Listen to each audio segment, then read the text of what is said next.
Hey there, positivity seekers. Welcome to another episode of Incurable Positivity, the podcast where we explore practical ways to shift your thoughts from negative to positive. I'm April Sobral, and with me is the incredible Angee Costa. Together, we co-authored the award-winning book, Incurable Positivity. And we're here to bring those pages to life in this uplifting podcast. Absolutely, April. Our mission is simple: to help you think and feel better. Life throws challenges our way, but it's how we respond that makes all the difference. Today, we've got some tactical tips to share with you that can truly transform your mindset. For more positivity, head to www.incurablepositivity.com. Stay positive, stay inspired. This is Incurable Positivity. I was thinking this morning about this idea of pressure. I know you deal with pressure as a editor, publisher, ghostwriter, mogul mama, entrepreneur, right? I sure do. Like, deadlines are my life, basically. I live in the world of deadlines. Yeah. And I was listening to Brendan Burchard because I'm a member of his growth day, so I always listen to him in the morning, and he really motivates and inspires me.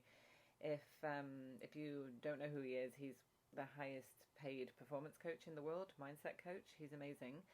And this morning he was talking about this idea of pressure. So I think it's a very timely topic because we are 1 month into 2024. It's coming to the end of the month. It's actually the last day of the month. So it's interesting that this live has landed on the last day of the month. And this is a time where we start to look at what we've accomplished, what we've set ourselves up for, and along with setting our goals for the next month. And I just remember when I ran sales teams, the last day of the month was just so much pressure because we had this goal that we had to hit. And I remember just feeling like, oh, are we going to do it? Are we going to do it? And what can we do to hit this pressure? And like the feeling of that. So I think I just want to unpack pressure this morning, Angee, and like think about how we can shift it into a positive perspective as opposed to the stress and the overwhelm that pressure then can create on us. So yeah, how do you experience pressure? Well, there's so many places where, pressure can come up if you are not, if you don't have the mindset that sort of dispels that pressure. So for me, I would say, of course, work is probably the biggest place, the biggest source of pressure. As a publisher, like I said, it's just deadlines all the time. It's clients, from around the world. I mean, we've been fortunate at 846 where we have a global domination map on the wall, and it basically lists all the places where we have clients, and we've got a pretty large footprint around the world, which is pretty exciting. But that also means a lot of pressure. It means dealing with people in all different time zones, which I find to be extremely challenging for some reason. And I'm a mathematician at heart. I taught math for many years. I studied math in college. But for some reason, the time zones get me all the time. It's like, okay, Australia, Beirut. It's crazy. So that, all of those things, all the meetings and all of that. But then there's personal pressure as well, being a mom and having a, really busy household. And then I would think the final way would be just the pressure I place on myself. I set pretty audacious goals for myself every year, and I stay consistent on those goals and try to accomplish them. I am a dreamer. I'm an entrepreneur. So for me, there's not a business opportunity that I'm not going to at least pay attention to. And so all of those things sort of combine to create, what could be a lot of daily pressure. Yeah, pressure. Yeah, pressure can be pressure. I like what you said about pressure from your job, your entrepreneurial journey, your clients, and then you have pressure that you set on yourself, because that is really what pressure is. Pressure is things that we put on ourselves, literally. And when I was thinking about pressure this morning, I think when I unpack pressure really comes from a perspective or a mindset for me anyway, and I don't know if any of you will relate to this in the room, and if you do, give us some love, give us some thumbs up, we love emojis. But it comes from, for me anyway, from setting myself up with obligations, right? So, having obligations to things and thinking about things in an obligated way versus looking at things with a perspective of like, oh, I get to do this, I get to have this experience. And so a lot of times I think when we're thinking about overwhelm and stress, which equals pressure, it can be instigated or it can be put on ourselves just from feeling obligated. And I'll give you an example. When I work with people or talk to friends of mine and parents, I'm a single mom, you're a single mom, that can create a lot of pressure. And just looking at being a parent and taking actions and doing things for our kids as an obligation versus as a blessing, like as we get to do things versus we have to. So I think when we look at our life and we think about the things that we have to do and we make them obligations in our life and use that mindset and that perspective, it can literally create stress and overwhelm, which then creates this pressure pot. Sometimes we do feel obligated to so many people in so many different ways. If you really think about who depends on you, who relies on you, what are all the things that are on you to get done that nobody else can do, those obligations can mount very, very easily. And frankly, they can really become quite a strain on your mental health, on your physical health, because we know that mental health ultimately manifests physically. And then you begin to lose the joy. You lose the joy in work, the joy in parenting, the joy in friendship, because everything's an obligation. It starts with an awareness, right? It starts with becoming aware of the things that we could be creating in our lives as an obligation versus a get to more than a have to. And so I think sometimes we don't take the time, Angee, just to sit down and like literally write out and journal. So I don't know if anybody in the room is a journaler, but I am a big journaler. I journal every morning, I journal every night, and I literally will just write down and, you know, write down my day and write down the things that have gone well, or just dump my brain, because I feel like it just gets it out and it's very cathartic. And one of the things that I know with my coaching clients is like literally they'll be like, well, I don't know how to journal and I don't know what to say. Like if you've not journaled or it's not a habit or a practice, it's literally something that sometimes you're just like, well, what do I do when I sit down to do it?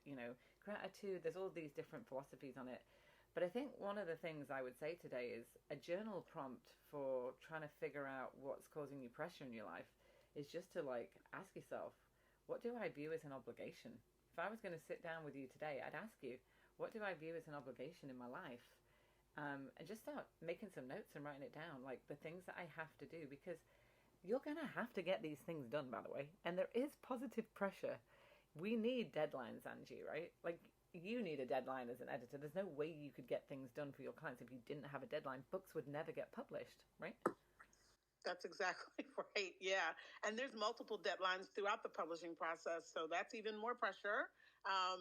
When you break the entire thing down into, you have to get the book cover done and the editing done and the formatting done and this done, that done. And then there's all the marketing. So yeah, the deadlines are never ending. But it is a matter of how you see those obligations, those deadlines, those pressures, those responsibilities, that really, I think, does make the difference in your mindset and how well you function within all of the responsibilities you have. I made a decision that I was going to stop talking about my work in terms of how difficult it is. It's almost a badge of honor, I have to confess. And I think any particularly women on the phone or on the call will relate to this. There is something sort of like there's a swagger to, oh, I've got all this work to do, I've got this, I've got that, and it's like, yeah, I'm getting it done. I'm bad, I'm tough, I'm this, I'm that, but then it does sort of morph into complaint. It becomes, whenever people say to me, and people ask me this question almost every day, hey, how's your business going? How are things going? And I'm like, oh, I'm so busy. I've got this, I've got that, and whatever. And I thought, wow, that's really the wrong way to speak about it.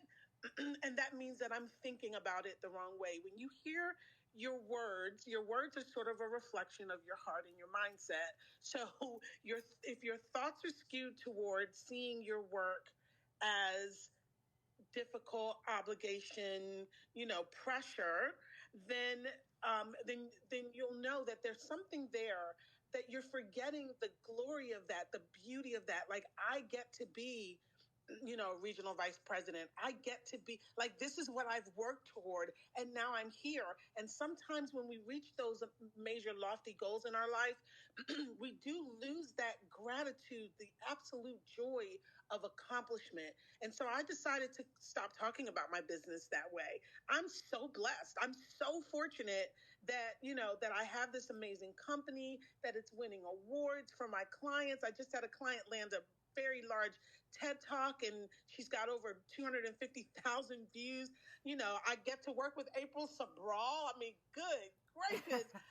It's just all of the wonderful things that have come to me as a result of this business, and to speak about it in any way other than pure joy and gratitude and thanks that I am in this position, that I made the decision. I didn't want to be in corporate, not that there's anything wrong with it, but I know that it didn't work for me. It didn't fit for who I was, and I don't have to do it anymore. Like, that is such a blessing. And so, yeah, I think we can really watch our words to get a sense of where our thoughts are. I love that. And I absolutely adore working with you too, Angee Costa. You're like the best partner writer. I'm so excited about what we have coming up. But yeah, I think being aware, I think self-awareness is really key. And I think that self-development, congratulations to all of you for showing up this morning, because you're putting yourself first and you're focused on self-development. And self-development brings that awareness to light, and how we turn our pressure into positive pressure, because we do need some. But if we can turn and shift that dial, that perspective that Angee just shared about, the way that you view it in your heart. I love what you said about your heart and your mind, and then your words show up, because we're big believers in that. I want to just offer some tactical things that you can do to really, like Angee just shared about how she had shifted her perspective, to shift, when you're in this pressure, because we're all about self-development and awareness. And I think the first step is understanding the pressure and how we think about it, right? Which you just shared that example, that badge of honor, as a woman in business. Understanding the pressure and thinking about it. And then asking yourself, is it self-afflicted, or is it somebody else afflicting it on me? Like, there is pressure that comes from us when we're in a corporate job and we have sales to deliver. I totally remember that when I was running those retail stores, and the last day of the month was just like everybody was on it and everybody was pressured. But I remember the more stores and the more responsibility I got with that pressure, I started to really make sure that I was getting attached to the experience and not the result. And what I mean by that is the experience of what's happening in the moment and managing that moment. So for an example was, I would always ask my team to get attached to the experience with the customers and not put the pressure on them of the sales result. So if they went into the last day, yes, they have a goal just like we do in our lives, whether we have a goal to, build a good relationship, or a health goal, or a business, an entrepreneur, or leading a team, whatever it is. But at least to get attached to the experience of that and enjoy the experience of it. And what that did, that helped my team really focus on the customers, as opposed to like looking at the customer as a number, because that's the worst thing that you can do. And so I think understanding the pressure and thinking about it like that is a really good step, Angee. It's a first good step to get attached to the experience. Yeah, that's so great, because there was a point in time when every single one of us was attached to the experience. If you think back to your first day, at the position you have today, or you think about that day when you had your new baby, holding your new baby in your arms, or you think about the first day you moved into your new house, you were so joyful, you were explosive, you were so happy. And then over time, it fades and it fades and it fades. until it just becomes another chore. And if you can reach back and connect to the experience of that, the beauty of it, the fun of it, the accomplishment of it, wow, that completely changes your perspective about that thing that you have, now made into just another thing. It's just another thing on your checklist to get done for the day. Yeah, highly recommend that. The second step is to get organized, because being in control of your time will really alleviate pressure. And what I do with people is, when I'm working with people and they're not organized, or they feel pressure and stress, because stress, overwhelm equals pressure, right? And that's a lot of time management, especially if you're in this room, you're a business leader, whether you're working on your own business or you're leading a team. It's getting organized. And so many times what I see is people filling up their to-do list, or they're filling up their calendar, and they don't actually write on their to-do list ETAs of how long each thing on that to-do list is going to take them, from an estimation of time. So when you create your to-do list, if you actually write next to each task that you have to get done, and like an estimated time, then you can add up that time, and you're going to see how much time you're spending on this in comparison to the rest of your week. When I have people do this, they are mind boggled. They're like, oh my God, I don't have enough time in my week to get all of this done. No wonder I'm feeling so much pressure. And I'm like, right, so what do you have to stop doing, right, to get some more time back, so that you're alleviating the pressure? And I think start, stop, continue is a really great kind of framework to say, what do I need to start doing? What do I need to stop doing? And what can I continue when you look at that list? Because if you add up that time, and you only have, let's say, 24 hours in a day, but this list is creating 32 hours of work, something's not right. And I remember sitting in that seat when I had a team going, got to get all this done. And then I wrote down this list and estimated. I was like, oh my God, I don't have enough time to get this done. Okay, who around me can help me get this done? And then I would literally start writing names next to things. Now, if you're a solopreneur, that's not always easy. But then if you are a solopreneur, then you have to ask yourself, what do you have to stop doing this week to alleviate that pressure, so that you can do what you're doing really, really well and enjoy the experience? I love that, April. I actually did this not too long ago. I made the decision that, because I am a classic introvert and because I really don't, there's a different energy when you're writing books versus when you're talking to people, interfacing, doing sales, all of that, to just move all of those activities into one day. So Friday became my day to, get on the phone, talk to clients, do conferences, all of that fun stuff, and then write during the other days of the week. It's a different kind of energy. So if you have that flexibility and control over your schedule, it would be wonderful to move some of those things that are more challenging, lump them together, because once you're in that flow, you're in that flow. And so you're getting all of the juices going, and you've got yourself geared up for whatever it is you need to do. And if you can do that, it was a game changer for me. It's Friday, it's the end of the week. I'm all excited about the weekend, and I jump on the phone and I have the right attitude and energy toward the client, versus constantly switching gears, putting on my different hats. So that's just a pro tip for somebody out there. Maybe that will be helpful to you. I like that, Angee. I heard somebody else share that on a podcast the other day, that it takes mental energy to shift from flow state, like deep task work, like you're writing a book, to literally having a conversation with somebody. It takes mental energy to switch.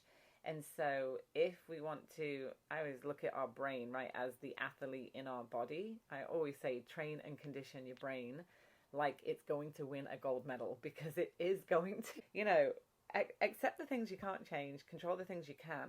But accepting the things you can't change is a really big one. You can't, there's certain things you just can't change. You just have to go and let it go.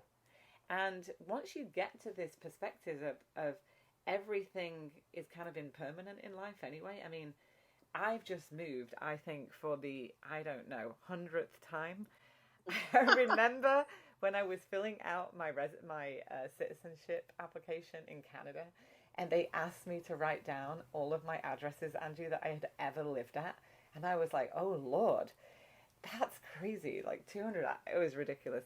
But like, I'm going to just say there's some things that I just can't change about moving. I could be really stressed, I could be really pressured about it, but I have to, like, there's certain things I have to do, and there's certain things I can't do, and so I'm going to accept the things I can't change, and I'm going to just move on and know that everything's impermanent. Because did I think I'd be here where I am today? No, but because I accept things with ease and grace and kind of take that pressure off me, I just think that it's an easier way to move through life. It's definitely more positive. I agree. And let's face it, a lot of what we struggle with are the people that we can't change, the people that we wish would change. We can't control them. We can't. I shared a story with April earlier that I will not share here, but I will say that I had an incident just yesterday that just reminded me that we remain connected sometimes to people for reasons that don't actually serve us, because we've been friends for 30 years, because it's my cousin, because, I'm the godmother of her child, or whatever the reason is. But there are people who belong in the inner circle and people who belong in the outer circle. And I think it's so important to put people in the right place in your life and to limit limit their access to you in ways that allow you to stay in a positive place and still give them opportunities. People always have a chance to change. They always have a chance to grow, but they don't get to constantly assault your state of peace, your state of positivity. They don't get that right. Because that is such a precious gift, and it's something that we always want to protect. 100%. But, I would just circle back to where we started. We started with, how do we experience pressure, And as we go into the second month of the year, I want you to all go into this second month in a really positive way, with a positive mindset, and experience every day with such a feeling of aliveness, and that you get to do the things that you do and relieve yourself of that pressure. And so, because when we do that, we show up and we transform lives around us, because we are the evidence that shows other people that they can do it too. And that's our goal. That's our main goal. And so we hope that you take some of these tips and share them. Awesome. Well, thank you guys so much for joining us. It really, April's right. It's such a joy. We get such a kick out of it. And some of you are so wonderful to send us messages after or post on your page. You have no idea what that means to us. It's like it's like an energy pill for us to just keep doing what we're doing, which is spreading positivity around the globe. We set that as our goal last year, and I feel more passionate about it today than I ever have. People need positivity. They need to feel like it is going to be okay. Everything is going to be okay. You're going to get through it. The encouragement, the inspiration. That is what we all need. Instead of bringing each other down, let's start lifting each other up. And if you lift me up and I lift someone else up and they lift someone else up, that's the wave that spreads from person to person, from city to city, from state to state, country to country. And in no time, we will have reached the entire world. That's my goal. I want world leaders talking about positivity. That is what I want to see. And I'll know we've accomplished our goal when it reaches all the way to the highest levels of leadership around the world.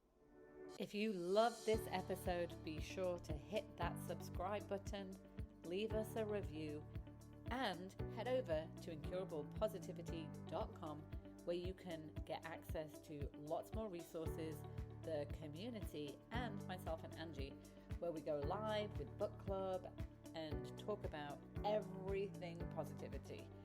We love you, we appreciate all of you, and until next time, stay positive.